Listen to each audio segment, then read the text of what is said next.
रविवार का दिन था। छुट्टी होने की वजह से उस वक्त घर पर ही था। मेरी माँ हर रोज़ सब्जियाँ एक सब्जी वाले आंटी से खरीदती थी। उस दिन भी वो आंटी सब्जी बेचने हमारे घर के पास आती है। मेरी माँ ने उसे मेथी के बंडल के बारे में पूछा। वो आंटी ने उस कीमत 20 रुपये बंडल बताई। मेरी माँ की कीमत उस सब्जी बेचने वाली आंटी की कीमत से ठीक आधी थी।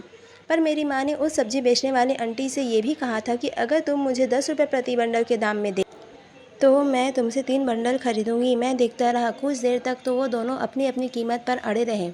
सब्जी बेचने वाली आंटी ने मेरी माँ से कहा कि इस कीमत पर तो मुझे भी नहीं मिली है। इतना बोलकर वो अपने सिर पर टोकरी रखकर चलने लगी। थोड़ा आगे चलने के बाद सब्जी बेचने वाली आंटी पीछे मुड़ती है और मेरी माँ से कहती है कि चलिए 15 रुपये में प्रति बंडल आपको दे देती हूँ। मेरी माँ तभी भी नहीं मानती और वे अपना सिर हिलाकर उनसे कहती है, नहीं, 10 रुपये प्रति बंडल देना है तो दो, वरना मुझे नहीं लेनी। 5 नहीं आए हैं, 4 बस आए हैं। सब्जी वाली चली जाती है। वो दोनों एक दूसरे को अच्छे से जानते थे। सब्जी वाली आंटी थोड़ा आगे जाकर फिर से पीछे मुड़ती है और हमारे घर तक वापस आती है।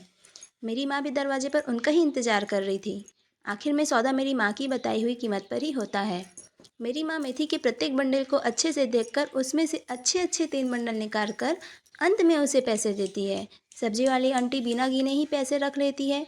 जैसे ही वो नीचे से उठती है उन्हें चक्कर आने लगता है और वो लड़खड़ाने लगती है। मेरी माँ उनसे पूछती है, क्या तुमने सुबह से कुछ नहीं खाया? सब्जी वाली आंटी ने कहा, जी नहीं, आज की कमाई से ही मैं चावल खरीदने वाली हूँ और घर जाकर खाना बनाने वाली हूँ।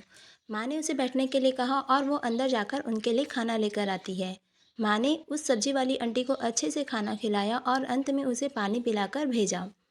सब्जी वाली भी बहुत खुश हो गई और उसने मेरी माँ को अंत में धन्यवाद कहा।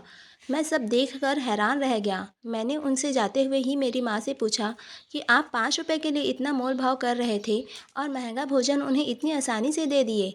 तभी मेरी माँ ने मुझे कहा कि बेटा, व्यापार में कोई दया नहीं होती है, क्योंकि दया से कोई व्यापार नहीं होता है।